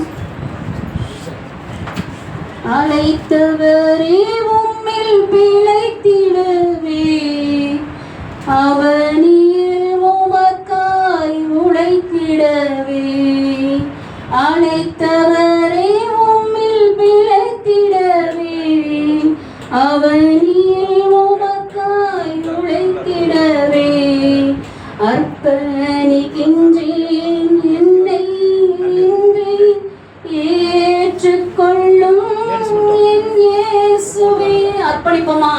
வாய்களை திறந்து நம்மை அர்ப்பணிப்போமா? அர்ப்பணிக்கின்றேன் என்னை இன்றே ஏற்றுக்கொள்ளும் என் இயேசுவே, ஏற்றுக்கொள்ளும் என் இயேசுவே. அனுதினமும் உம்மில் நான் வளர்ந்திடவே உம் அனுக்கிரகம் தர வேண்டுமே. கேட்போமா? நம்மளால ஒண்ணும் முடியாது, நம்ம தேவனிடத்துல கேட்போமா? நான் வளர்ந்திடவே உம் அனுக்கிரகம் தர வேண்டுமே. என்னால் ஒன்றும் கூடாதையா, எல்லாம் உம்மால் கூடும். நம்மளை சொல்லுவோமா? என்னால ஒண்ணும் முடியாதப்பா, நீங்க என்ன பொறுப்படுத்த வழி நடத்துங்க ஆண்டவரே, நீங்க என்ன சந்திங்க ஆண்டவரே, நீங்க உங்க கையில என்னை எடுங்க ஆண்டவரே, எடுத்து பயன்படுத்துகிற பாத்திரமா என்னை மாற்றுங்கன்னு ஒப்பு கொடுப்போமா? உம்மால் கூடும் அனுதினமும் உம்மில் நான் வளர்ந்திடவே உம் அனுக்கிரகம் தர வேண்டுமே. ஹல்லேலூயா, ஹல்லேலூயா. நன்றி இயேசுப்பா. இந்த நாளிலும் கூட ஆண்டவரே, இந்த கேட்ட சத்தியத்திற்கு ஆண்டவரே அப்பா, அந்த பெண்களாகிய நாங்கள் ஆண்டவரே அப்பா, இந்த செவிகளை திறந்து இந்த வார்த்தைகளை உட்கொண்டு அப்பா அதன்படி வாழ உதவி செய்யுங்க ஆண்டவரே. எந்த காரியத்தில் நாங்கள் மாற வேண்டுமோ அந்த காரியத்தில் நாங்கள் மாற உதவி செய்யுங்க ஆண்டவரே. எந்த காரியங்களில் இருந்து நாங்கள் விட்டு விலக வேண்டுமோ அந்த காரியங்களில் இருந்து எங்களை விட்டு விலக செய்யுங்க தகப்பனே. ஆகியானவரே, உண்மை பற்றி கொண்டு உண்மையிலே வளர எங்களுக்கு உதவி செய்யுங்க ஆண்டவரே. எங்களால முடியாதுதான் ஆண்டவரே, எங்களுடைய பலகீனம் எங்களை அப்பா ஆண்டவரே அப்பா எந்திரிக்க விடாம பண்ணுதுராச்சா, எங்களுடைய சூழ்நிலைகள் எங்களை எந்திரிக்க விடாம பண்ணுது ஆண்டவரே. ஆனாலும் என் தேவன் நீர் எங்களை கரம் பிடித்து அப்பா உயர்த்தும்படியா ஒப்பு கொடுக்கிறோம் ஆண்டவரே. இந்த நாளிலும் கூட ஒப்பு கொடுக்கிறோம் ராஜா. இந்த வசனத்தை கேட்ட ஒவ்வொரு மனசிலும் என் தேவன் நீர் இடைப்படும்படியாய் சொல்லிக்கிறேன் ஆண்டவரே. இந்த வல்ல கருத்துக்குள்ளாக தாழ்த்தி ஒப்பு கொடுக்கிறேன், நீர் பொறுப்படுத்திக் கொள்ளும். இயேசுவின் நாமத்தில் ஜெபிக்கிறேன் ஜீவனுள்ள தகப்பனே, ஆமென். கரங்களை தட்டி ஆண்டவர் நம்ம நன்றி சொல்லுவோமா? கர்த்தர் நல்லவர். இந்த நாளிலே கர்த்தர் நம்மோடு கடந்த வாரத்தில் பேச வேண்டிய காரியம், ஆமாம் நான் நேரம் வரல, அதனால் அவங்களுக்கு ஃபுல்லாக அந்த எடுத்த வசனத்தை அவங்க ஃபுல்லாக ஷேர் பண்ணால் தான் என்ன செய்யணும். இது பெண்களுக்காகவே இந்த ஸ்திரீகளை குறித்து நல்ல ஒரு உதாரணத்தை நல்லா கொடுத்தாங்க. ஞானமுள்ள ஸ்திரீ, கனப்படுத்துகிற ஸ்திரீ, ஆமே இதெல்லாம் நம்ம எப்படிலாம் இதில் நிறைய இருக்குது. நீங்கள் தயவுசெய்து நீங்கள்லாம் அதை செய்யணும், அதை நல்லா போய் வீட்டில் சிந்திங்க. யூடியூப்பில் வரும், நீங்கள் இது மறுபடியும் கேளுங்க. ஒரு முடிச்சிருவோம், சீக்கிரம் முடிச்சிருவோம். ஒரே ஒரு வசனத்தை மட்டும் தான் சொல்கிறேன். தேவ சமூகத்தில் என்னென்ன ஆசீர்வாதம் இருக்குங்கிறது உங்களுக்கு தெரியும். அதில் ஏசியா 23:12 மட்டும் வாசிக்கிறீங்களா? நான் ஒரே ஒரு வசனம் மட்டும் சொல்ல நான் விரும்புகிறேன். ஏன்னா ஆண்டவர் என் உள்ளத்தில் வச்ச வசனத்தை சொன்னால் தான் எனக்கு வந்து ஒரே ஒரு வசனம் தான். நான் தைரியமாக பாஸ்ட் வந்திருக்காங்க. அவங்க கவர்னரில் முக்கியமான மாவட்டத்தில் இந்த திருச்சி மாவட்ட தலைவராக இருக்கிறாங்க. வாசிக்கிறீங்களா? பக்கம் சொல்லுமா எடுத்துக்கிட்டோம். 132ஆம் பக்கம், 832ஆம் பக்கத்தில் ஏசியா தீர்க்கதரிசன புஸ்தகம் 23ஆம் அதிகாரம் 18வது வசனம் வாசிமா. 23 ஏசியா 23. வியாபாரமும் அதன் பணையும் கர்த்தருக்கு பரிசுத்தமாக்கப்படும், அது பொக்கிஷமாய் சேர்க்கப்படுவது இல்லை. கீழே வந்து வாசிப்போம். கர்த்தருடைய சமூகத்தில், அது அண்டனை பண்ணுங்க. கர்த்தருடைய சமூகத்தில் தங்கி இருக்கிறவர்களுக்கு என்னவா? அப்புறம் அடுத்தது யாருக்கு? யாருக்கு? கர்த்தருடைய சமூகத்தில் என்னமா இருக்கு? நிம்மதி இருக்கு. அவர் சமூகத்தில் நிம்மதி இருக்குது, திருப்தி இருக்குது. அவங்களுக்கு என்ன ஆசீர்வாதமா? எப்படி சாப்பிடுவாங்க? சொல்ல மாட்டீங்களா? நம்ம உண்ணவும் உடுக்கவும் இருக்க இடம் இருந்தால் போதும் சொல்லணும்ல. இந்த 3 விதமான ஆசீர்வாதம் எங்கே இருக்குன்னா கர்த்தருடைய சமூகத்தில் தான் இருக்குது நிம்மதி. அதனால் நீங்கள் அதிக சமூகத்தில் நீங்கள் என்ன செய்ய, மரியாதை போல உட்காந்துருங்க. அதனால தான் அந்த வசனம் வெளியே வருது. இங்கே எங்கேயோ பள்ளிப்பட்டு அடிக்கும்போது தேவனுடைய வார்த்தை சரளமாக வர்றதுக்கு காரணம் தேவ சமூகம் தான். அதனால் அவர் சமூகத்தில் எனக்கு எல்லாமே இருக்குது. அவர் சமூகத்தை தேடுங்க.